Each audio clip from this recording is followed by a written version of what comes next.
Thank you for joining us. Welcome to LumioseStation. Yo guys, what is going on? NumbNexus here, bringing you guys some more cooking series, and this time we are in cooking number Trace. Now in cooking number Trace, we're going to be talking about Mega Pokemon. Mega Pokemon in this generation, I was going to say metagame, but this generation and metagame are very powerful Pokemon. You do not reckon with Mega Pokemon. Any Mega for that matter. I mean, you might be thinking here right now, wait a minute, there are some Megas that are really weak, which you're not wrong. But any Mega out there, or the Megas that we have at the moment, all have their way of doing work. They all have their way. And I want to bring out the power of Mega Manectric because I have a friend who's been constantly telling me that it is good and I should try it. And I kept bashing at him for it, so I'm like, hey, why not try it? Because I haven't tried all the Megas out there just yet. I've tried almost all of them. We're going to try out a Mega Manectric. Mega Manectric is a very good Pokemon, but the only thing that he lacks in is diversity. Now when I mean that, I mean, as you can see, this is very standard. This is probably 100% all of Mega Manectrics is right here. And if they do not run this, I don't know what they run. But this is very standard, very common. At least I have seen Subcharge Beam. But from what I know, this is very common. And that's all he can really do, this Mega Manectric. All he can really do. I mean, you could put an Electro Ball from how fast he is, because Mega Manectric is bloody fast with a max speed of 438. It is crazy. But I mean, you could also do a physical one, I guess, with, like Curse, Crunch, Fire Fang, and Thunder Fang. But I do not recommend it. But basically a speedy sweeper right here, and that's all he's here to do. We got our T-Tar right here. He puts up rocks, good Talonflame check, destroys Talonflame, as well as Alakazam if they want to go for the Psychic in their choice specs, which I have seen. I have seen some crazy stuff out there, choice specs Alakazam.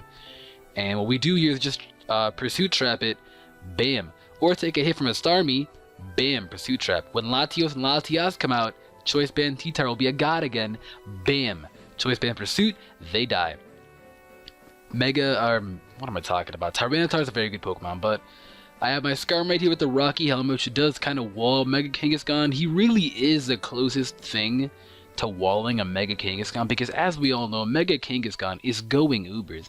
We all know that, and from what I've seen from Smogon voting and from what I heard, it is going Ubers. It's a guaranteed fact. Now, Pokebank is not released yet, so I cannot put Stealth Rock on my Skarmory yet. So that's why I have the T-Tar. But my Skarmory Rocky Helmet, basically what it does is it whirlwinds out sweepers, because it's pretty obvious they're going to sweep up, especially Volcarona. They're like, hey, wait, I can set up on the Skarmory. Not. No way. As the Rocky Helmet does good damage, you keep losing HP every time. It's basically like a Life Orb. How can I put it in a way? It's basically like you have a giant rock all over your body. Or not even that. You're wearing okay, look at the helmet. You're wearing the helmet on your head, and when they're about to hit you, you lean down and point your head to them, and they hit the helmet, and the helmet has spiky rocks, and you're losing damage. Basically, I'm holding Stealth Rock, if it makes any sense to you guys at all. You can read the description, but Brave Bird just for Breloom and stuff, you know, bite types, maybe Heracross. Roost just to get HP back, Spikes just to put them up, and Whirlwind. Whew, now we got a Choice Scarf Garchomp. Choice Scarf Garchomp is very good, very fast. I did max him out in complete speed with Jolly. And as you can see, Fire Fang is very common in this generation of Fire Fang. This generation of Fire Fang and Garchomps, because apparently now Fire Fang is now becoming a thing. So if you guys see that, it's with Swords Dance. But Choice Scarf Garchomp is very good because it outspeeds a lot of Pokemon out there, and it fools them because they always think, hey, wait a minute, he's maybe Focus Sash lead. But he's actually not. Choice Scarf Garchomp is very good. He outspeeds Pokemon, a lot of Pokemon actually. Gengar, Starmie, Jolteon, +2 Volcarona. If it's not Jolly, I think +2 Volcarona. +2 Jolly Volcarona outspeeds, yeah. But he outspeeds Mod is +2. Alakazam, a lot of Pokemon like that. And then we got the Starmie, Choice Specs, hitting stuff really hard from the special side now. We got the T-Tar with the physical side, Starmie with the special side, and it hits really hard. Though I have seen Dazzling Gleam, there is no reason to run Dazzling Gleam, and I'm going to justify it to you guys right now. You have Psychic, which kills fighting Pokemon. No reason for Dazzling Gleam. You have Ice Beam, which kills Dragon Pokemon. No reason for Dazzling Gleam. And this dark Pokemon left, but then again, would you really leave your Starmie in on a dark Pokemon? Would you really? I mean, you could run Dazzling Gleam instead of Rapid Spin. It's all up to you guys, but the next best thing after that would be Thunderbolt. It really would. But yeah, we do have a Mega Manectric, but at the same time, Thunderbolt would be really good because it does get walled out by water Pokemon like Rotom. So you could Psychic it too, which does predominantly good damage. But on to that, now with the Breloom, he's a Focus Sash lead Breloom, which actually used to be started to become very common in 5th gen. I know it was late 5th gen, Black 2, White 2 is becoming common. And he hits really hard. Focus Sash, they just, bam, they try and knock him down, and he puts him to sleep, and then you predict a switch, go for the Bullet Seed, Mach Punch for power, and Rock Tomb. Now we're going to talk about Rock Tomb. Rock Tomb is a base 60 power move in his generation. Pretty sure in the other generation it was either 45 or 50. Voice crack. 45 or 50, somewhere around there. And the only reason I recommend Rock Tomb over like Rock Slide and Stone Edge, if you ever have the option to put Rock Tomb on a Pokemon and it works, then I guarantee you use it. I have even tried Rock Tomb T-Tar instead of Stone Edge. It is not bad, but you want the power. Now the only problem with Rock Tomb is it's not that strong, but they did boost it up like 10-15 points, which is a big difference. And you could run Stone Edge. I mean, if you really want to, I recommend this because you can lower the speed.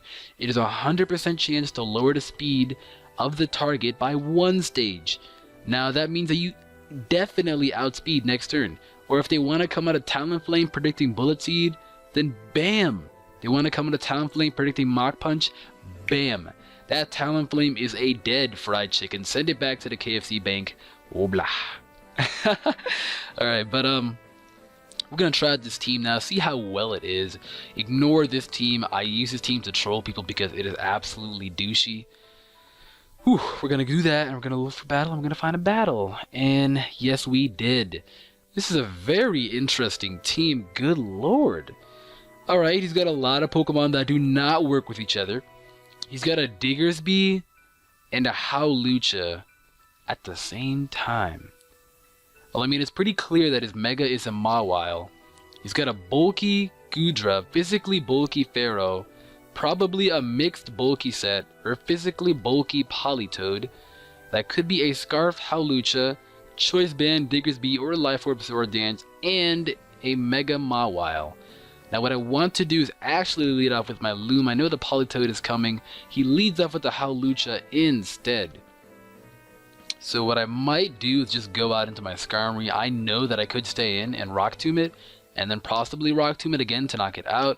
But he is a fight Pokemon, so Rock Tomb actually does, or Rock Attacks do neutral damage to Howlucha.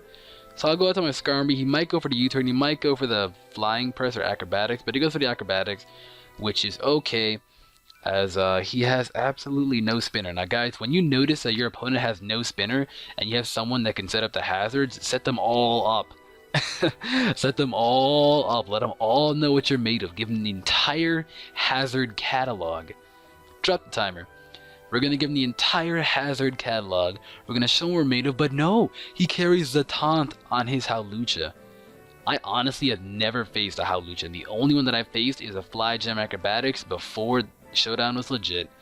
Now, what I want to do actually is maybe I want to switch out. I know that he's probably going to U-turn on my face or my hard switch out because I know for a fact that Pharaoh is coming. But all we can do here is just Brave Bird as he goes out for the Goodra instead, and I am really bamboozled. I am bamboozled by that. I'm going to go to my T-Tar. Yes, Goodra can carry the Focus Blast, and that is times 4 super effective against a T-Tar. But at the same time, we can take hits predominantly well from the special side against our T-Tar. We take it really well actually, and I am fearing that he might go for the Infestation and just stall out of the Skarmory. Infestation is a new generation move in this game. Basically, it's like Perish Song, but you don't die, or no, that's a better example. It's like Mean Look, but you take damage every turn and you can't switch out. It's like Rap, there we go, it's like Rap. Basically, in a nutshell, it is like Rap, and now we're just going to wait for him to make a move because he does have 120 seconds left. He has taken his time. I don't know what you have to think of. If I were him, I probably would double switch out into my Diggersby because there's absolutely nothing that a taunted Skarmory can do to a Goodra. That was a clean 31%, and I could keep going for the Brave Bird, but they tend to carry the Fire Blast, Flamethrower, Thunderbolt, sometimes Ice Beam. They carry all that kind of moveset, so I do not want to deal with that. As he is going to take his time, I guess he can take as long as he needs, really. He can take as long as he needs. Now, since we're at this, we got a good a stopping point, what am I talking about? A good stopping point to analyze his team. Throw in some spices, bop. Now, what we're going to do is check out the biggest threat on his team. The biggest threat is that Mawile, and I want that thing gone. He did just go for the safe Fire Blast. Luckily, he did not get the burn, but that Mawile is a big threat. So what we need to do to keep that Mawile in check is keep around both our Skarmory and our Garchomp. I might want to keep out my Mega Manectric as well because I do have the Intimidate, and we can live Sucker Punches, and we of course outspeed. But I know he's gonna get out of here and go out to his Diggersby though. He came out to the Toad instead. I honestly don't know why. I really don't know why. But what I can do here is go out to my Starmie, take a hit, and then retaliate back with the Psychic. And that will become very good. That really will be the best play right now. We could also go out into our Chomp, but that'd be bad. We take critical damage because right now here's what I predict. I predict him to go for the Toxic, and really my best Pokemon to take a Toxic would be my Skarmory, nonetheless, because I am a Steel type. But at the same time, he's a special attacker, and I don't want to take any special damage if he does go for the Hydro Pump, Surf, or Scald. Now what I could do also is go out into my Garchomp, not caring about a Toxic, being that reckless guy. I'm just a normal guy, and I could just retaliate back with an Outrage and destroy that Politoed. Probably wouldn't kill from that range, but he killed next turn. Now the best play to do would actually be go out to my Starmie, because I do have the Natural Cure, and any kind of status inflicting move that he does go for me, it will go away. If he goes for the Scald and burns me, bop, it's gone next turn. If he goes for the Toxic and poisons me, bop, it'll be gone next turn, and so forth. That is kind of the plan, and I am now just waiting for him to make his move. Politoed was on that powerful thumbnail last time in the cooking episode, not bad. But he does go for the Hydro Pump, making us now believe that he is an offensive Politoed. Now, offensive Politoed really isn't the bulkiest unless he's got like a bulky attacker, max HP, which we did speak about last time, bulky attackers. So what we can do is, I know the Goodra's coming my way, or maybe the Pharaoh.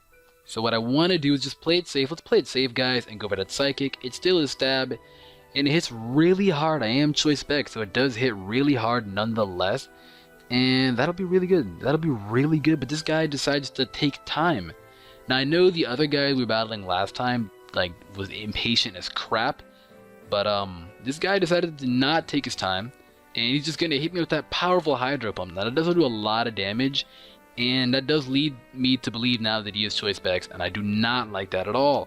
That could have destroyed my T-Type, but he does make the safe play coming out to his Pharaoh. Look at the damage. Nice 24, nice 24. Now what we can do here now is go out into my Mega Manectric, because either the Power Whip, Stealth Rock, Spikes, or a Leech Seed is coming our way. And honestly, Mega Manectric can take that on really well. I don't even have to think about that.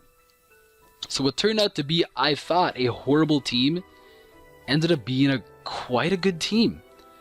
Now, the only reason I might be battling a good team is because I did have a battle before this, and I accidentally forgot that I was on his account, and I battled some guy with like 2k ladder, and I beat him like 4-0, and yeah, it just gave me a lot of points. It gave me a lot of points, and I was not proud about that. But again, like I said last time in the last episode, the guy was completely impatient.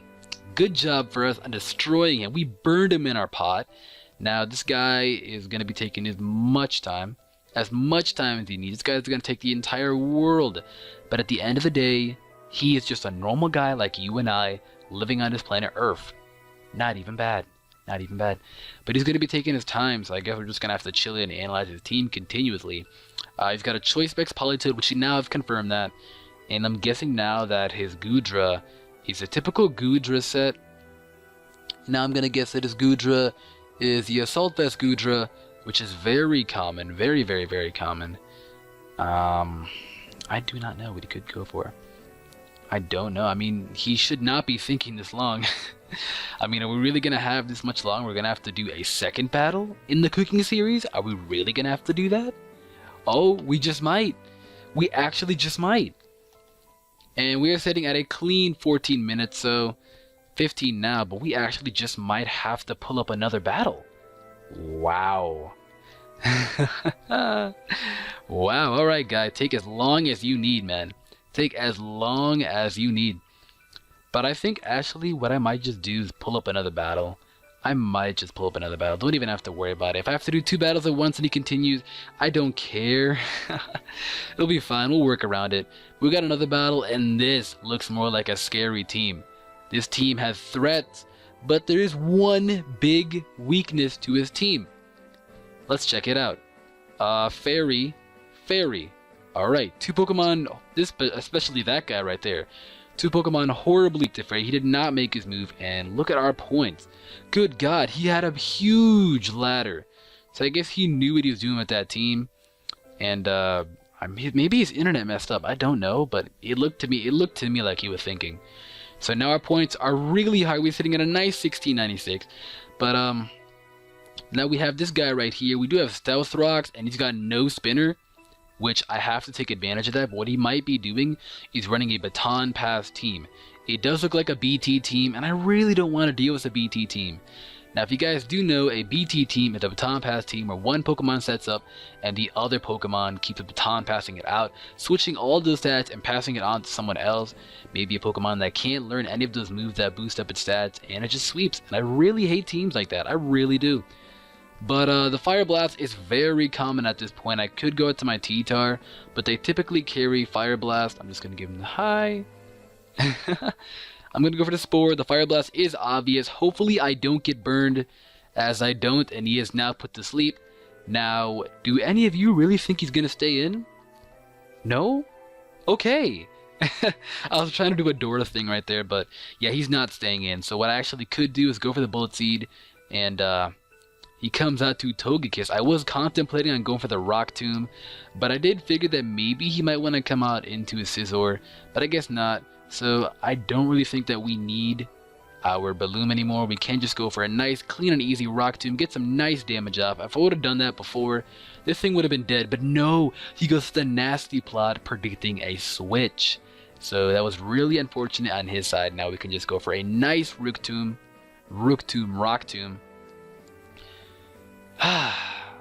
But he is probably going to come out into his Scizor. It's not pronounced Scizor. I've been pronouncing it Scizor as a child, but now it's pronounced Scizor. I'm going to go for that Rock Tomb. Not really caring about the Scizor as he does come out the Scizor.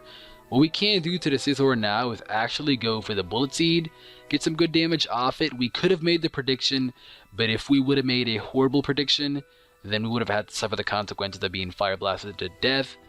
Now, we could have done that, but it was much safer to go for the Rock Tomb, because we could have taken out that Togekiss, which if you guys don't know is a fairy flying in this generation. It is a big threat. We're going to go for the Mach Punch there. As he does go for the Mega Scizor, he's going to go for his own Bullet Punch and be able to knock us out. So, Mega Scizor, huh? Mega Scizor. I rarely ever face these because Mega Scizor is no different from regular Scizor. He's just stronger. That's really it. And bulkier. So what we can do is, there's 2 things he's going to do here. We can go for the Thunderbolt. That will still knock him out from that range, I'm guessing. But I do feel like he might come onto his Gorbit. So what I want to do is go for the Thunderbolt, as he actually stays in. So he goes for the Bullet Punch. I resist that, and the Intimidate on it, as we get a crit. Now, critical hits were nerfed in this game, but even despite that, that crit did not matter at all. It would have taken it off from that range. As if it wouldn't have, then what could he have really done to me? He really couldn't do much, but I feel like he's just going to go for a D-Dance here, and he might just do that, because I feel like we cannot take an Outrage or an EQ. So, we definitely need this round. I was contemplating going for the HPIs, but they nerfed HPIs in this game, so I'm going to come on to my Skarmory, basically take any hit, and if he wants to set up, we do carry the Whirlwind, so we can completely get rid of that D-Knight, as he goes for the safe EQ, which is really good on our part, because we did make a great prediction on that. Now, I highly doubt this Dragonite will stay in unless he carries Fire Blast, which is very uncommon, but he goes for the Fire Punch instead. Thankfully, we do not get the burn, and we can Whirlwind him out of there, and bring him out into his Gorbis. Now, Gorbis is a big threat. I do not want to deal with Gorbis. The only problem now we have against that Dragonite, well, the Dragonite's multi-scale is broken, but he might carry Roost. Gorbis is a big threat because I don't want him setting up a Shell Smash.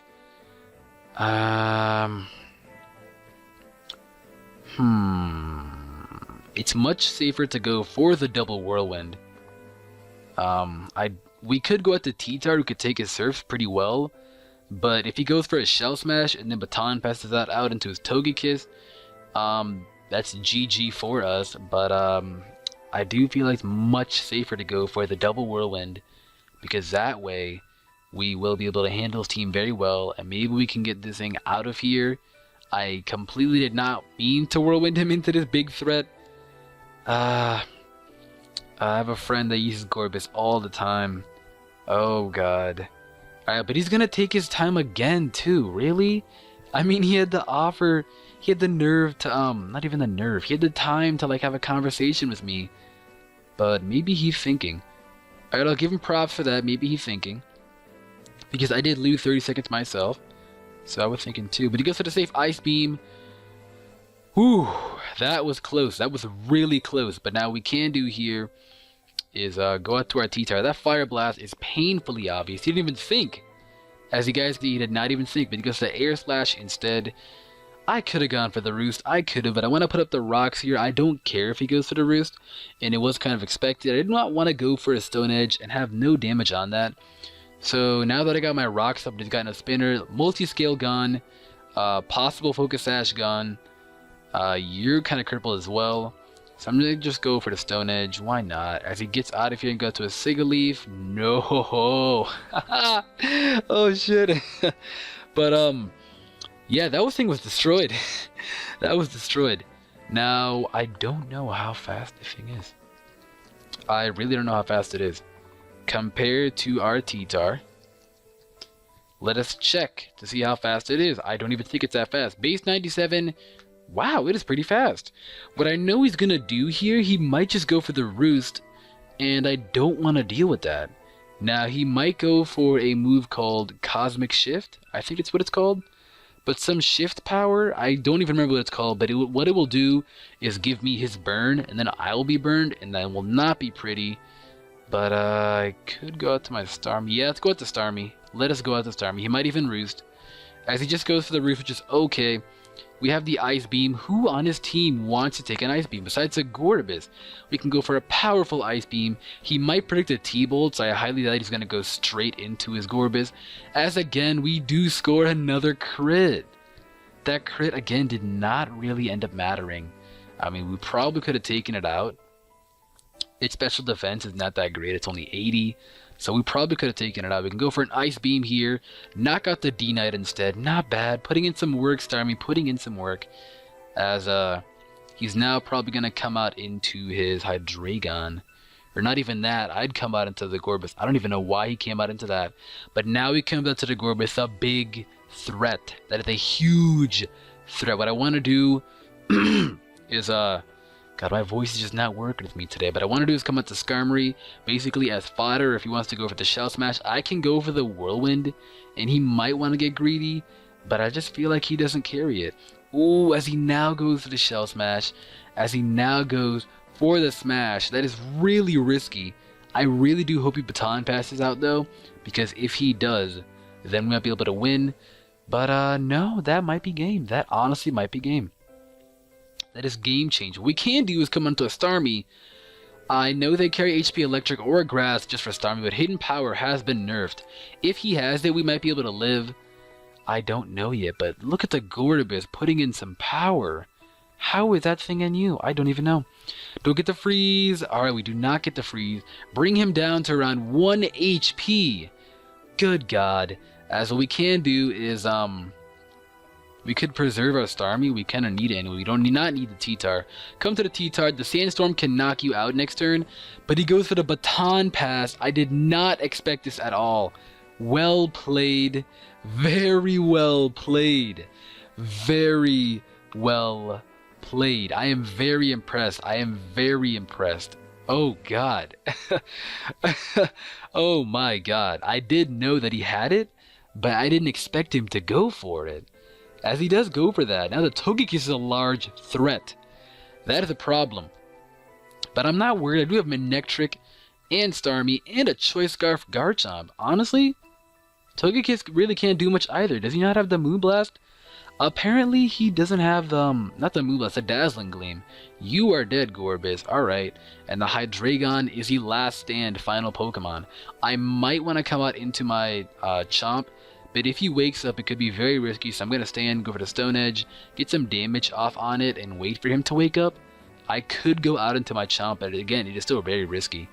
But, it's only risky to the point where I'm going to lose my Chomp, and then I could come out into my Starmie, and just go for an Ice Beam and knock it out. But, you know what? Actually, let's YOLO. Let us YOLO. I mean, we did really good in this match. Yes, we did get 2 crits. The crit on Mega Scizor might have mattered, because let's check it out. Data, Mega Scizor. Yeah, they boosted Mega Scizor's special defense, so I guess that mattered. I can give him that. That did matter to the Mega Scizor. But at the same time, it only mattered on his death. It only mattered on his death. Now, if I would have not gotten the crit, he would have lived, and he would have gone for the Bullet Punch probably again, or maybe the U-turn. It would have not mattered because the U-turn would have not done that much damage, the Bullet Punch is not doing that much damage, and he probably had Thief for his final move, or Swords Dance, those two. He could go for as many Swords Dances, I could still take a Bullet Punch.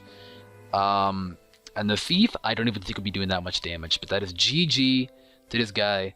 Now, I think the other crit we got on was the Sigileaf. Yeah, that thing did not really do much, so it did not matter. And that is good game to the one and only. Alright, if you guys enjoyed that, make sure to smash that like button. And remember, at the end of the day, everybody, we are all just normal people living on this planet Earth, side by side, peacefully. If you guys enjoyed, make sure to cook this own episode at your own house. Make sure to be cautious about it. And until the next time, guys, I am riding off.